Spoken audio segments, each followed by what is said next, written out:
እንደ ጧፍ እንደያዙት ጧፍ እየመራው አመድ ሆነል። በኦርቶዶክስ ቤተክርስቲያን ውስጥ ስለነበረ አገልግሎት እንደታረደ በግ ሆኖ እንጂ ታርዶ ድኖ ጠባሳ ያለው አይነት በግ ሆኖ አይደለም የመጣው። ምስል መጨረሻው ዘመን ያየው ህልም አለ። አብ ጋር ማን ይጠጋ? እሳት ጋር ማን ይጠጋ? ማንም ሊቀርበው በማይችል ብርሃን የሚኖረው ማን ይጠጋ? በቄራ ውስጥ ስለሚታረደው በሬና በልኳንዳ ውስጥ ስለሚሸጠው በመቋሚያቸው ወርደው በጉልበታቸው በግንባራቸው መሬት ነክተው ኤሎሂም ማለት ብሎ ፈርተው ነው የሚያወጡት።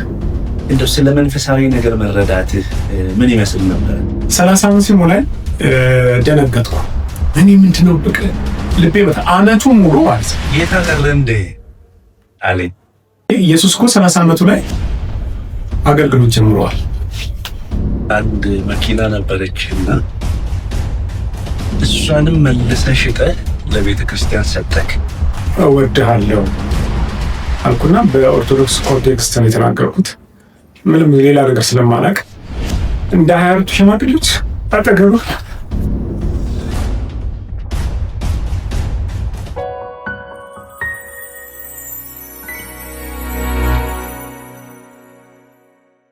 ዛሬ ደግሞ አንድ አዲስ እንግዳ ይዘንላችሁ ማን እንደሆነ ደግሞ ራሱ ያስተዋውቃል። ማስተር እንኳን ደህና መጣ። እስቲ ስምህንና ተመልካቾቻችን ራስህን እንድታስተዋውቅ። ስሜ አበበ ሆነኛው ይባላል። በነጌሌ አማኑኤል ቤተክርስቲያን መጋቢ ነኝ። እዛ ነው የማገለግለው። በጣም ነው የማመሰግነው። ዛሬ እንግዳችን ለመሆን ወደ ዋርካ ኪንግደም ሚዲያ ስለመጣ በጣም እናመሰግናለን። ደግሞ በዚህ አጋጣሚ በጣም እንወድሃለን፣ በጣም ነው የምናከብርህ። እግዚአብሔር አምላክ ይባርክ። ወደ ጥያቄ ስገባ እስቲ ስለ አስተዳደግህና በኦርቶዶክስ ቤተክርስቲያን ውስጥ ስለነበረህ አገልግሎት ትንሽ ብታጫውተን ደስ ይለኛል። በመጀመሪያ ስለጋበዛችሁኝ አመሰግናለሁ። እንግዲህ የልጅነት ጊዜ በጣም ሰፊ የሆነ ታሪክ ውስጥ የሚመጣ ጌታንም የምባረክበት ብዙ ነገር አለ። በነጌሌ ኦርቶዶክስ ቤተክርስቲያን ደብረ ሊዳ ቅዱስ ጊዮርጊስ ዲያቆን ነበርኩ። ዲያቆና አገለግል ነበር፣ ግን ሙሉ ጊዜ ሰጥቼ አይደለም። ጊዜ ማለት ተቀጥሬ አልነበረም። እንደኔ አይነት ብዙ ልጆች ነበሩ ዲቁና ቤተሰቦቻቸው እንዲያገለግሉ ወደዛ ገፍተዋቸው ሲያገለግሉ የነበሩት። እንደነሱ ወንድሞቼ አገለግል ነበረ። የዲቁና ክህነት የወሰድኩት በአቡነ ጎርጎርዮስ የመጀመሪያው ማለት ነው። አሁን በሕይወት የሉ። ከሳቸው ውጭ ነው ከጓደኞቼ ጋራ አንድ ላይ የወሰድነው። እዛ እንደዛ አገለግል ነበረ። መንፈሳዊ ነገሬ በዛ ነው የጀምረው። በዛው ደግሞ ጎን ለጎን ደግሞ ሰንበት ትምህርት ቤት ውስጥ እከታተል ነበረ፣ ማር ነበረ። ሁለቱንም አንድ ላይ እያስኬድኩ ነበረ ስኖር የነበረው። እንግዲህ ይሄ ሂደት ላይ ነው ተሐድሶ በቤተክርስቲያኗ ውስጥ ሲመጣ ያ እንቅስቃሴ ይዟቸው ከወጡ ወገኖች ጋር አንድ ላይ ልወጣ ይቻልኩት። በጣም ደስ ይላል። ግን እዚሁ ጥያቄ ላይ ትንሽ ላቆይህና በዛ ህይወት ውስጥ እያለ ወይም በኦርቶዶክስ ቤተክርስቲያን ውስጥ እያለ እንደው ስለ መንፈሳዊ ነገር መረዳትህ ምን ይመስል ነበር? በጣም የሚገርም ታሪክ ነው። በዛ ሳስታውሰው ውስጤን ሁልጊዜ እግዚአብሔር ጥሪ እኔ ባላውቀውም እሱ አስቀድሞ እንዳወቀኝ የሚረዳበት አሁን ላይ ሆኜ የሚገርም ታሪኮች አሉ። አሁን በህይወት የለም። አንድ ልጅ 3ኛ ክፍል እያለን ነው ሰንበት ትምህርት ቤት እንድገባ እና ፍላጎቴ ያነሳሳልኝ። ምን አይነት ልጅ ነው? በጣም ጓደኛ ነን፣ በሰፈርም በጣም እንቀራረባለን እና ለመጀመሪያ ጊዜ ነገረኝ ኢየሱስ ክርስቶስ መወለዱን እና ወንጌል መስበኩን መሰቀሉን መነሳቱንና ተመልሶ እንደሚመጣ እና ያኔ ቀን በህይወት ያረሳው ልጅ ነኝ። በቃ ቅዳሜ ደርሶ መቼ ነው ስለው ቅዳሜ ነው አለኝ እና ቅዳሜ ዕለት ለመሄድ በጣም ጓጉቼ አልደርስ ብሎ ቅዳሜ እንደዛ ነበረ ወደ ሰንበት ትምህርት ቤት የገባሁት። ለረጅም ጊዜም ሰንበት ትምህርት ቤት ውስጥ የነበረው አጋጣሚ የነበሩት አገልጋዮች ኢየሱስ ክርስቶስ ነበር ያገለግሉት በዛ ሰዓት ማለት ነው። በቃ በየሳምንቱ በረሃብ ነበር የሚሄደው። ወዲያው 4 ብር ይሁን 2 ብር ብቻ መጽሐፍ ቅዱስ ይሸጥ ነበረ በዛ ሰዓት ማለት ነው። ከዝዋይ ከአመረ ብርሃን ገዳም መጥቶ እሱን ሁሉ ከቤተሰብ ጠይቄ ገዝቼ መጽሐፍ ቅዱስ ብቻ በማንበብ ማለት ነው እንትን ያልኩት ያኔ ነው። እንግዲህ ዛሬ ላይ ቆሜ ሳይ ያኔ ነው ጥሪው ውስጤ ኢየሱስ ክርስቶስን የመውደድና የመሳብ ለቃሉ የመሳብ የጀመረኝ ማለት ነው። እንግዲህ ይሄ ከሆነ በኋላ ወንድሜ ከ2 ዓመት ይሁን ከ3 ዓመት በኋላ ብቻ ታሞ አረፈ። አርፎ ሁሉ ስለ ትንሣኤ በጣም ያወራልኝ እሱ ስለነበረ የሚነሳ ይመስለኝ ነበር እና አልቅሼ መቃብሩ ጋር ሁሉ የሰማሁት ቃል ያስነሳዋል አልዓዛርን ምናምን ብሎ ሁሉ እሱ ነው የሚሰብከኝና እንደዛ ሁሉ ጓጓ ነበረ። በጣም ውስጥ የተሰብሮ ነበረ። ዛሬ ላይ ቆሜ ስመለከተው ወባ ነገር መሰለኝ ይህንን ወዳጄን ህይወቱ እንዲያልፍ ያደረገው በዛን ሰዓት አልታወቀም። ሌላ ነገር ሲደረግለት ወደ ሕክምና ሳይሄድ ነው የሞተውና ከዛ በኋላ ግን ኢየሱስ ውስጤ በጣም ነው የገባው። አጋጣሚ ሰባኪዎቹ እሱ ነው የሚሰብኩት። መሪጌታ ነበረ፣ አሁን ስሙ ትዝ አይለኝም እና ሌላም ሰዎች ነበሩ እንደዚሁ። ከዛ በኋላ እንግዲህ ወደ 11ኛ ክፍል እያለሁ ማለት ነው ይሄው ነገር ውስጤ እያደገ መጥቶ ህልም አየሁ። ህልም ያየሁት በቃ መንፈሳዊ ነገር እኔ ለትምህርትም ለዚህ ያለውን ትምህርት ብዙም እንትን እንዳልሆን አድርጎኛል። እንግዲህ የነበረው ነገር ያው የጠቀመኝ ነገር ቢኖር የትምህርቱም እንትን ብያለሁ እና በዛን ሰዓት ህልም አየሁ። ህልም ልበለው እንጂ ህልም አይደለም። ምክንያቱም ባንኜም ነበር ያ ነገር ነበር። ባንኜ ቁጭ ብዬ አልጋዬ ላይ ቁጭ ብዬ ሁሉ ነበር ያ ነገር ምጽአት ነው የማየው። እንግዲህ እዛ በጣም ተምረናል እና ምጽአት ሆኖ አያለሁ ሌሊት ላይ እና ደነግጣለሁ። ሰማያት የተንቋቁ እንደሚቀደድ ነገር እየተቀደደ ይወገዳል እና ህዝብ ይጮሃል። ጩኸቱ በጣም የሚያስፈራ ጩኸት ነው። ከተማው ጠቅላላ ነው የሚጮኸው እና እሱ ብቻ አይደለም፣ ከብቶች ይጮሃሉ፣ ዶሮዎች፣ እንስሳ ሁሉ የሚገቡበት አጥተዋልና በቃ ቁጭ ብዬ አለቀስኩ። ወይኔ ምጽአት ሆነ አልኩና በዛው በነበርኩበት ሃይማኖት ሳልቆርብ ወይም ደግሞ ሳልሞለኩስ አይነት በቃ ዓለምን እንትን ሳልል ጌታ መጣ ብዬ ከምሬ ነው ከአንጀቴ ነው ያለቀስኩትና አልቅሼ ቁጭ ብዬም አለ ያ ነገር አለ አልሄደም ይሆናል ግድግዳ ተደግፌ አልቅሼ ጨርሼ ባጭሩ ብቻ ከረጅም ጊዜ በኋላ እንደሚያባራ ዝናብ ጸጥ እያለ ጩኸቱ እየቀነሰ ይሄዳል። ከዛ ተነሳሁ፣ ከአልጋ የተነሳሁና እንዴ ፍርድ ተደርጎ ሄዱ ማለት ነው እኔ ከቤት ሳልወጣ አይነት ስሜት ተሰማኝ። ከዛ ቀስ ብዬ ያው በቤቱ በር በመስኮት በኩል ወደ ውጭ ማየት ጀመርኩና ወደ ውጭ ሳይ ሁሉም አለ፣ ጓሮም አለ፣ ቤቱም አለ፣ ጨረቃ ነው። ድምቅ ያለ ጨረቃ ነበር። አጋጣሚ ያቀል ተመለስኩና ቃል ኪዳን ገባሁ ማለት ነው። ጌታ ሆይ በቃ በቀሪ ዘመኔ አንተን ነው ማገለገል። ልቤ እየመታ ነው። በጣም ድንጋጤ አይደለም በቃ አልኩና ቃል ገባሁለት ማለት ነው። ከዛ በኋላ በቤት ውስጥ ጌዲዮን እንትን ነበረች። ጌዲዮናውያን ሰማያዊ ድሯ እንደ አጭሩ አይደለችም፣ ትንሽ ከሷ ከፍ የሚል ነበረ የፋዘር። እሱን ማንበብ ጀመርኩ ማለት ነው። ጨረስኩት፣ እስከ ዮሐንስ ራዕይ ድረስ ጨረስኩ። ሰንበት ትምህርት ቤት ውስጥ ፎከስ ማለት ጀመርኩ ማለት ነው። ጀመርኩ እፈራለሁ። አንዳንዴ የልጅነት ነገር ወደ ሌላ ልሳብ ስል ይሄ ያየሁት እንትን ይመጣብኛል። ድንገት የሆነ ቀን እንደዚህ ቢሆንስ ይሰማኝ ነበርና በዛ ውስጥ እያለን ነው እንግዲህ 1986 እንቅስቃሴ ተጀመረ። እዚህ ጋር መናገር የምፈልገው ነገር እንቅስቃሴውን እከሌ ጀምረው የሚል የለም። እንደ አማኑኤል እንደ ነጌሌ ብቻ አይደለም። እንደ አማኑኤልም ባለቤት የለውም። እከሌ ቃስ ብሎ ገብቶ ይሄንን አደረገ የምንለው አይነት አልነበረም።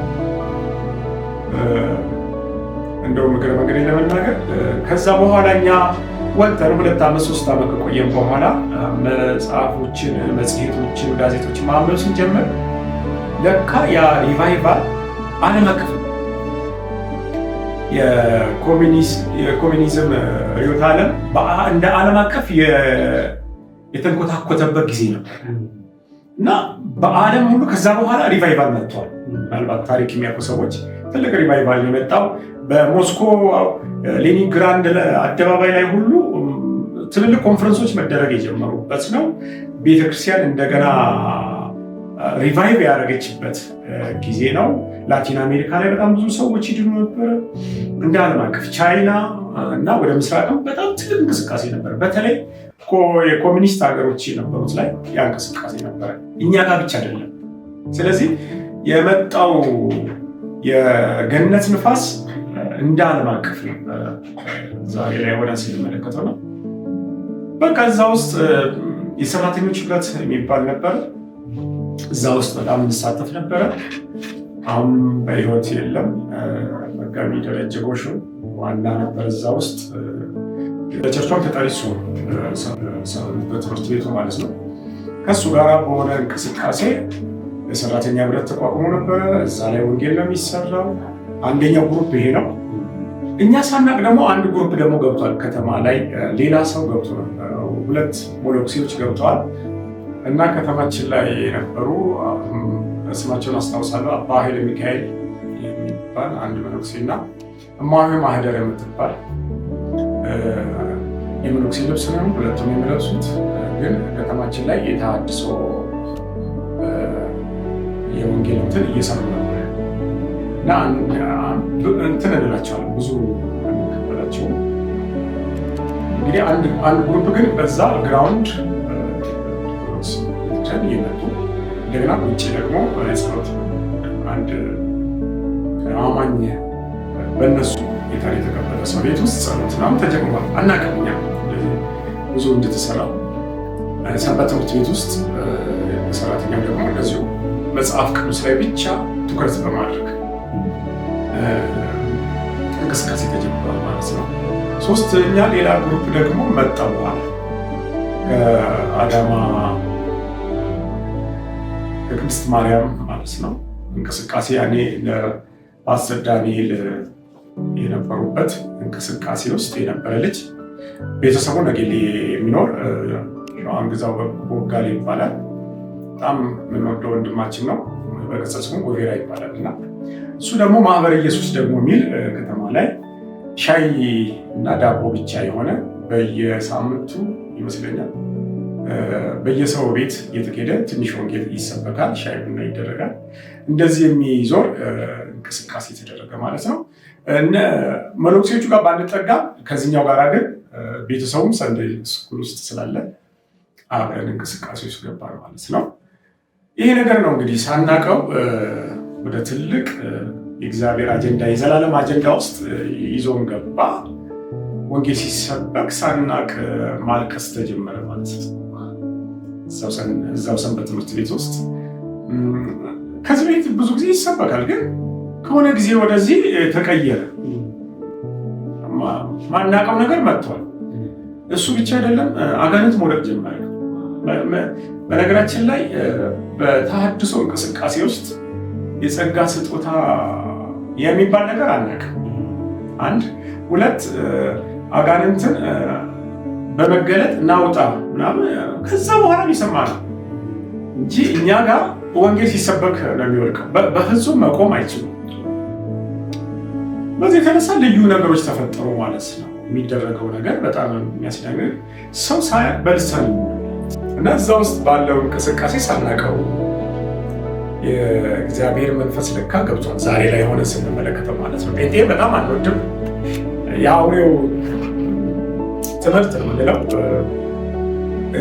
ልሳን ምናምን እነሱ ከሚሆነውን ሁሉ የ666 እንቅስቃሴ ተሰብኳል፣ ቸርች ውስጥ ተሰብኳል። በፍጹም አንቀበል። ግን ሳናውቀው ለካ ጌታ መሀላችን ገብቷል።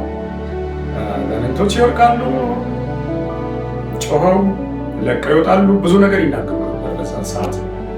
በቃ እኛን እንትን አደረገን፣ አነሳሳል። በቃ እግዚአብሔር አዲስ ነገር በመካከላችን ሲኖር ይህ ሁሉ ሲሆን ግን እንወጣለን የሚል ነገር በፍጹም የለም። የሚመስለን ጠቅላላ ሁሉ እኛ የሚሰማንን ህዝብ ሁሉ የሚሰማው ካህናት ሁሉ የሚሰማው ደስ የሚለው ይመስለን ነበር። እና በዚህ እንቅስቃሴ ውስጥ እያለ ነው ያው ቸርች ውስጥ መጽሐፍ ቅዱስና ሌሎች መጽሐፍቶች ስላሉ በሁለቱ መካከል ላይ ያለው ልዩነት በጣም እየሰፋ መጣ። እነሱም እኛን እየጠረጠሩን መጡ ማለት ነው። ድሮ የምንለውን ነገር ቀስ በቀስ እየቆመ መጥቷል። መርጌቶችን፣ የደብረ ኃላፊውን እና በዚህ ሊቃውንት የሆኑትን ሰዎች እየጠራን ምንድን ነው ይሄ ነገር ማለት በቅንነት ነው መድረክ ሰጥተናቸው ማለት ጀመርን። እነሱ ግን እኛን ጠረጠሩ። ይሄ መመራመር ለአርዮስም አልሆነም፣ ለምን እዚህ ውስጥ ገባችሁ ብለው ቁጣ ማለት ነው። እኛ ግን በቅንነት ነው የምንጠይቃቸው። ያ ነገር እየጨመረ ሄደ። ጠረጠሩ ሌላ ነገር እንዳለ። ፎከስ የሚደረገው ኢየሱስ ክርስቶስ ላይ ብቻ ሆነ። ለምን ሌላው ነገር አይባልም የሚለው ነገር መጣ። ብቻ ባጭሩ ይሄ ነገር እየተባባሰ መጥቶ ህዳር 13 1987 የዓመቱ ሚካኤል ነበረ። ለትላንትና ነበርን ንግሱ ላይ። በማግስቱ ግን በር ተዘጋብንና እንዳለ የሰንበት ትምህርት ቤቱ ትልልቅ ሰዎች ጭምር ልጆች ጭምር አንድ ላይ ወጣ። ወደ ከ300 እስከ 400 የሚሆን ሰው ወጣ ማለት ነው። እና እንወጣለን ብለን በፍጹም አስበን አናውቅም። በፖሊስ በታጣቂ ነው የተባረርነው።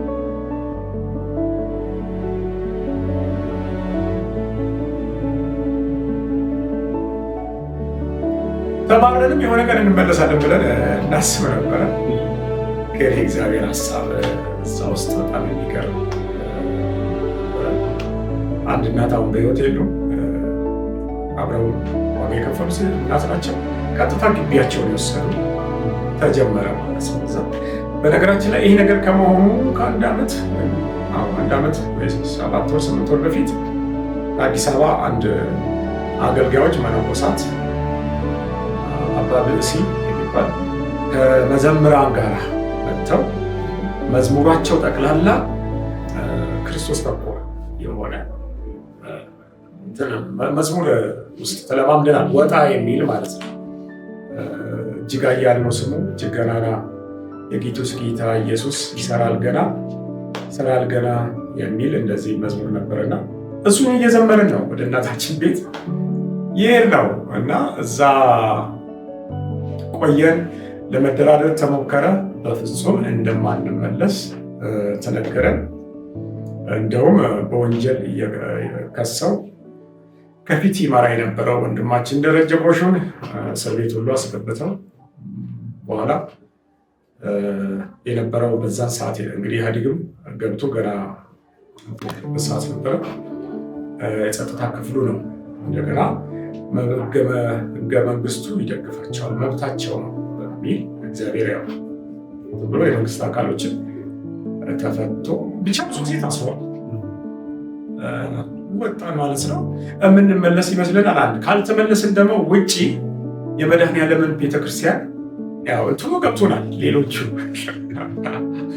ወይ ኢየሱስ የሚል ደብር እናቋቁማለን ብለን ትኩረት እናደርግ ነበረ። ግን ሆሴዕ ላይ እንደሚለው አባብላታለሁ ወደ ምድረ በዳ አወጣታለሁ፣ ልቧም ቀርቤ እናገራታለሁ የሚለው ቃል ነው በእኛ የተፈጸመው።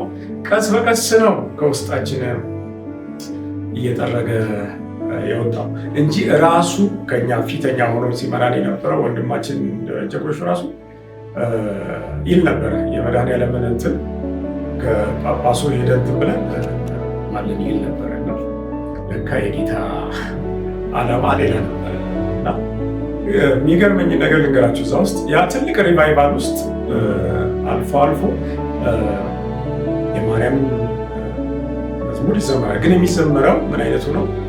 ወልደሽልናል፣ ይህንን ያለ መድኃኒትን ሰጥተሽናል የሚል መዝሙሮች ይዘመሩ ነበር እና ግን አጋንንት ይወጣል። እንደ በዜማ ማለት ትችላለህ። አሁን እንትናለው ትዝ ካለን በመሀል እንትን ብለው ይችላለሁ እና አጋንንቶች ይወርቃሉ፣ ሰዎች በመንፈስ ቅዱስ ይሞላሉ። በቃ በኋላ እየበዛን በጣም እየበዛን ስንመጣ የመንግስት የከተማዋ የምክር ቤቱን አዳራሽ ተከራየን ማለት ነው። መንግስት ፈቀደልን። እዛ ውስጥ ገባን። በቃ ብዙ ሰው መዳን ጀመረ ማለት ነው።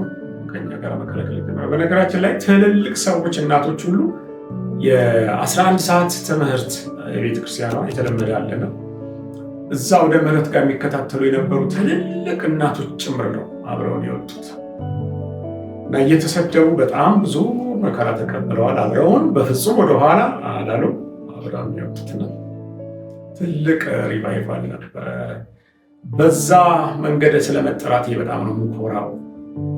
ኢየሱስ አሁን እንዳለው የማባበል ስብከት ተሰብኬ አልመጣሁም። አትታመምም ተብዬ አልመጣሁም። ሀብታም ትሆናለህ ተብዬ አልመጣሁም። እንደዚህ የሰው ወንጌል አባብሎኝ የመጣሁ አይደለሁም እና በጣም ነው የምኮራው በዚህ አቅጣጫ በመጣቴና ፓስተር መሆን አለ ሐዋርያ መሆን በፍጹም የምናውቀው ነገር የለም። እኛ የምናውቀው መመርኮዝ እና ለእግዚአብሔር መሰጠት በሚለው በነበረንበት አውድ ውስጥ ነበረ እንቅስቃሴ የነበረውና ስላጠራሩ እግዚአብሔር የተባረከ ይሁን። እንግዲህ ተመልካቾቻችን በጣም ድንቅ ጊዜ እያሳለፍን ነው። አብራችሁ እንድትቆዩ ሊያብዛለን። ፓስተርዬ አሁን ብዙ ነገር ስትነግረን እንደው አንድ ጥያቄ ወደ ልቤ መጣ። እንግዲህ አሁንም በምታገለግልበት ቤተክርስቲያን ውስጥ በተለይ ትምህርቶች ክራይስት ተኮር ናቸው። ስለ መጨረሻ ዘመንን በጣም ታስተምራለህ እና ቅድም ስለ ልጅነትህ ስታስታውስ ያየኸው ህልም ስለ መጨረሻው ዘመን ያየኸው ህልም አለ። ደግሞ በሰንበት ትምህርት ቤት ደግሞ ስለ ኢየሱስ የተማርከው ነገር አለ። ዛሬ እነዚህን ነገሮች በጣም በማስተማር ይሄ ነገር ተጽዕኖ ፈጥሮብህ ይሆን? በትክክል ተጽዕኖ እንደፈጠረብኝ አስባለሁ። ዛሬም ሳስበው እንዳሁን ነው፣ እንደ ቅርብ ጊዜ ነው የማየው ታሪክ። እንግዲህ በህይወታቸው አጋጣሚዎች ከሆነ እንደዚህ አይነት ህልሞች አሉ፣ በፍጹም ሊጠፉ የማይችል ህልም ምን ለማለት ይከብደኛል። ቁጭ ብያለሁ። በነገራችን ላይ እንደዚህ አይነት ብዙ ልምምዶች አሉ። ከዛ በኋላም ጌታን ካወቁት በኋላም እንደዚህ አይነት ልምምዶች አሉ። ቁጭ ብዬ የማየው እንደዚህ ህልም ሆኖ ይጀምርና ቁጭ እላለሁ፣ ግን ይቀጥላል እና በትክክል ያ ነገር አድርጎኛል። እንደ ቃል ኪዳንም እስካሁን ድረስ የሚሰራ ቃል ኪዳን ነው እኔ ጋር።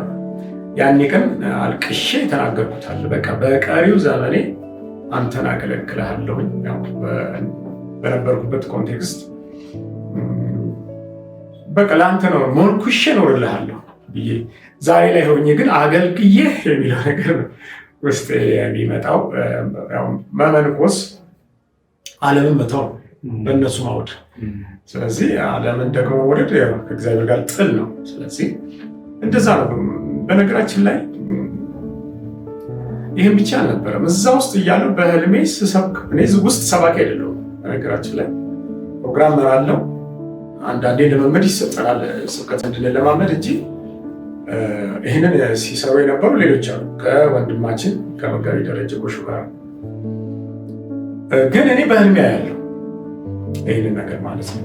ትልልቅ ያው ከነበርንበት ደብር ውጭ ነው ማየው።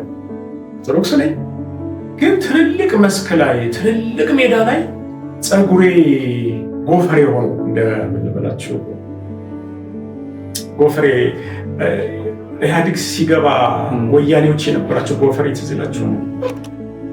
እንደነሱ አይነት ጎፈሬ ሆኜ እያለቀስኩ ስሰብክ አይ ነበረ። እየተቃጠልኩ ያው ህልም ስለሆነ ህልም ውስጥ ያለው ነገር በጣም የሚገርም አይደለም። ስናለቅስም የምር ነው የምናለቅሰው፣ ስንደሰትም የምር ነው የምንደሰተው። ስለዚህ እንደዛ አይነት ስሜት ውስጥ ሆኜ ብዙ ጊዜ ስሰብካ ያለሁ ሜዳ ላይ፣ ትልልቅ ሜዳዎች ላይ፣ ከተማ ውስጥ ያሉ ሜዳዎች እያለቀስኩ በመሀል ተግዳሮት ይነሳል። እንደውም አንዴ በመሳሪያ መተውኝ ሁሉ ወድቄ ሰው እያለቀሰ በውስጤ ጌታ ያስነሳኛል ስነሳ እንደዛ ሁሉ በህልሜ እዛ ውስጥ እያሉ እንግዲህ ሪቫይቫሉ ከመጀመሩ በፊት አካባቢ ነው የማየው። ግን በእውን ብዙ ሰባኪ አይደለም እዛ ውስጥ። ቅዳሴም ሙሉ ጊዜ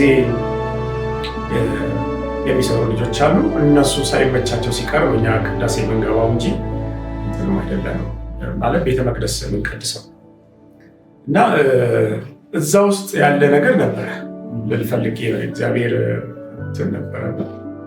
ክብር ለስሙ ይሁን። ፓስተር ዛሬ ካገኘንህ በጣም ብዙ ካንተ የምንማራቸው ነገሮችን ነው ትኩረት አድርገን የምናነሳው እና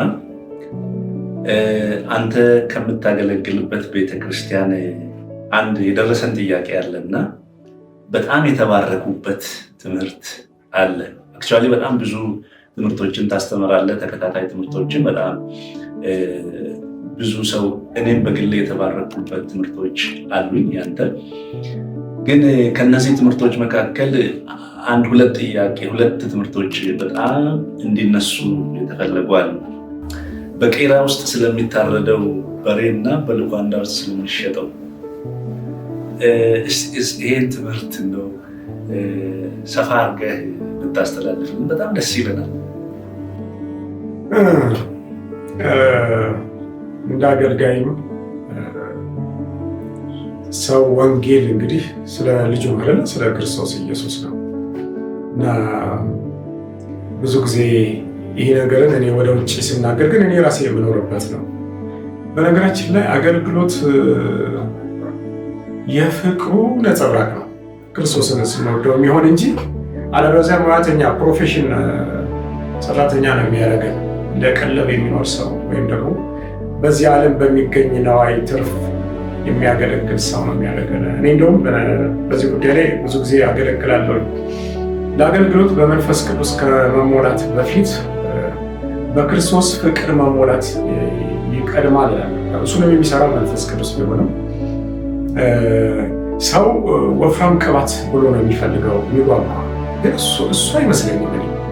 ምክንያቱም ኢየሱስ ከትንሣኤ በኋላ ስምዖን ጴጥሮስን የጠየቀው ነገር ትወደኛለህ ወይ ነው። ከዛ በኋላ አገልግሎት የሚቀጥለው እና ፍቅር የሚበልጥ ይመስለኛል። ፍቅር ማምነውም እንደዛ ነው። እንደገና የዮሐንስ ወንጌል ምዕራፍ 14 ከ20 ጀምሮ እንደዚሁ ስንመለከት ለዓለም ሳይሆን ለእኛ ራስን የምትገልጠው እንዴት ነው ብሎ የአስቆሮቱ አይደለው ይሁዳ በሚጠይቀው ጊዜ እንደዚህ ያለው የሚወደኝ ቢኖር አባቴ ይወደዋል፣ እኔም ወደዋለሁ፣ መጥቼም ራሴን እገልጥለታለሁ ነው የሚለው። መገለጡ ራሱ ከፍቅር ጋር የተያያዘ ነው። እሱን ከመፈለግ እሱን ፎከስ እሱ ላይ ብቻ በማድረግ የሚመጣ ነው። አገልግሎት ከዛ ነው የሚጀምረው እና እንዴት ነው የምንወደው ሲባል ፊቱን አይተን ውበትህን አይተን ቁመትህን ደረትህን ብለን የምንወደው አይደለም። መጀመሪያ ጌታ መንፈስ ነው የምንወደው። ግን ይህንን ያልኩት ምንድነው ሰው ፎቶ አይቶ ፎቶን እያየ ስለሚል ማለት ነው፣ ወይ ፊልም አይቶ ከፊልም ያልፋል፣ ሰውን ከሰራው ስዕል ያልፋል እና በመንፈስ የሚሆን በልብ የሚሆን መገለጥ ነው እና ፍቅር ነው የመጀመሪያው። ፍቅሩ ደግሞ ቅድም እንዳልኳችሁ የሰራው መስቀሉ የመስቀሉ ቃልን ለሰው ልጆች የሆነውን ነገር ውስጣችን በደንብ ሲገባን የተከፈለው ዋጋ መዋረዱ፣ እንደተረገመ ሰው መሰቀሉ እና የከፈለውን መስዋዕትነት ስንመለከት ትልቅ ነገር ነውና አባቶችም እሱን ነው ትኩረት ያደረጉት። እሱ ብቻ አይደለም፣ የመጨረሻው አብሯቸው የበላው የጌታ እራት ላይ የተናገራቸው ይህን ነው። ይህንም ስጋዬን በበላችሁ ጊዜ ሁሉ ደሜንም በጠጣችሁ ጊዜ ሁሉ ሞቴን ትናገራላችሁ ነው ያለው። እኔ ይገርመኛል ይሄ ቃል ዋጋ ማለት ነው። ይህንን ነው የምትናገረው የሚለው እንጂ ይሄ ትንሣኤ ጀግና አይነት እንትኑ ጋር እንድናተኩር አልፈልግም። በእርግጥ ትንሣኤው አጽድቆናል፣ እሱኛውን አይደለም። ሞቴ ሲል የተከፈለ ዋጋ የሆነው ነው እስከ ሞት ድረስ። ከዚህ የሚበልጥ ፍቅር ለማንም የለም እንዳለው ነፍሱ ስለ በጎቹ ከመስጠት የሚበልጥ ፍቅር ለማንም የለም ስለሚል እዛ ላይ አገልጋይ ክርስትና ራሱ ትኩረት መደረግ አለበት። የገላትያ ሰዎች ችግራቸው ይሄ ነበር። በፊታቸው ክርስቶስ እንደተሰቀለ ሆኖ ተስሎ ነበር እና ባሪያው ጳውሎስ ብዙ ጊዜ ቆሮንቶስ ላይ ይህን ነው የሚናገረው። ወደ እናንተ ስመጣ ኢየሱስ ክርስቶስ እንደተሰቀለ እንጂ ሌላ ነገር እንዳልሰብክ ቆርጬ ነበር ይላልና እዛ ሞቱ ላይ ማተኮር አለብን። የተከፈለው ስለ ኃጢአት የተከፈለው የፍትህ ፍርድ ፍትህ አብ የሰጠበት ምን ያህል ከኃጢአትን እንደሚጸየፍና ፍትህም መሆን እንደነበረበት በዚሁ ጀርባ ልክ የአንድ ሳንቲም ሁለት ገጽታ አይነት ፍትህም ሆኗል፣ ፍቅርም ሆኗል። ፍቅርም ሆኗል ምን ያህል እንደምንወደድና የተከፈለልን ዋጋ። ስለዚህ የስብከታችን ማዕከላዊ ክፍል ወደድንም ጠላንም ይሄው ነው። በዚህ ነው እንግዲህ ትዝ ይለኛል ኮቪድ አብያተ ክርስቲያናት ቤታችን በተቀመጥንበት ሰዓት በቴሌግራም አገልግሎትና በፌስቡክ ላይ አገለግል ነበረ እና ፌስቡክ ላይ ነው ይህንን የተቀመጠው 2013 ይመስለኛል። አጭር ጽሑፍ ናት። ሉካንዳና ቄራው ብዬ እዛ ማስቀምጬዋለሁ። ብዙ ሰው አይቶታል፣ ብዙ ሰው ተባርኳል እና ቸርችም አገለግላለሁ። ምን ለመግለጽ ነው እንደው ይገልጽልኛል ብዬ ማስበው ብዙ አገልጋዮችም ወዳጆችም ይጠቀሙበታል። ከዛ በኋላ ምንድነው እኛ ብዙ ጊዜ እኔም እንደ አበሻ ጥሬ ስጋ እወዳለሁ፣ አልፎ አልፎ እበላለሁ። ብዙ ጊዜ ታዲያ በሉካንዳ ቤት ባንበላ አይናችን ጋልመጥ ስናደርገው የዛሬው የደረበ ነው የዛሬው ተብሎም ይኬዳል። እዛ በኩልና ሰውም ይበዛል፣ እዛ ጋር ይቀመጣል። ግሮሰሪ ከሆነ መጠጡም አለ፣ ጫወታውም አለ፣ ጫጫታውም አለና እዛ ላይ ግን የተነሳ አንድ ህይወት ያለው የተሰዋ አለ እንጂ ድፎ ዳቦ አይደለም ተጋብሮ መጥቶ ሉካንዳ ቤቱ ላይ የተሰጣው። ሳይወድ ሰው የሚባል ፍጡር ይዞት በገመድ ይዞት ወደ ቄራ ይዞት ቋንቋ የማያውቅ ልክ ስለ ኢየሱስ እንደተጻፈ ዝም አለ በሸላቶቹ ፊት እንደሚል ቋንቋ የማያውቅ አንድ እንስሳ ተሰውቷል። ተሰውቶ እያጓራ ባይገባንም እንደሚሞት እያወቀ እየጮኸ እያጓራ ሞቷል። ቦቴ ያደረጉ ቱታ የለበሱ ሰዎች ጨካኞች፣ ቅርታ ግን ጨካኞች ስል ያው ስለሚያስፈራ ቦታው ቄራ ስለሚያስፈራና አንዱ ወንድሜ ገብቼ ልያሉ ኳለ ኤክስፖርት የሚደረግ እንትን ውስጥ አትግባሉኛል እና በጎች ናቸዋል እንዲህ በመደዳ እየገቡ ይታረዳሉ። በማሽ ገብቼ ደሞ ሳይ ወደኳል እና ግን እንደዛ ሆኖ መጥቶ እዛ ላይ የተሰጠውና ሰው ለሰከንድ ትዝ አይለን የታረዳ አይመስለንም። ድፎ ዳቦ ተጋግሮ መጥቶ የተሰቀለ አይነት ነገር ልበላችሁ እንደዛ ነው። እና አሁን ላይ ያለው የወንጌልን እንቅስቃሴ በተለይ ወንጌላውያን ቤተክርስቲያናት ጋር የምንመለከተው ነገር በፍጹም ኢየሱስን በዚያ አቅጣጫ ላይ ሞቴን ያለውን በፍጹም በአብዛኛው ትዝ የሚለን አይመስለንም። በእሱ የተገኘ ትሩፋት ላይ ነው ፎከስ ያደረግ ነው።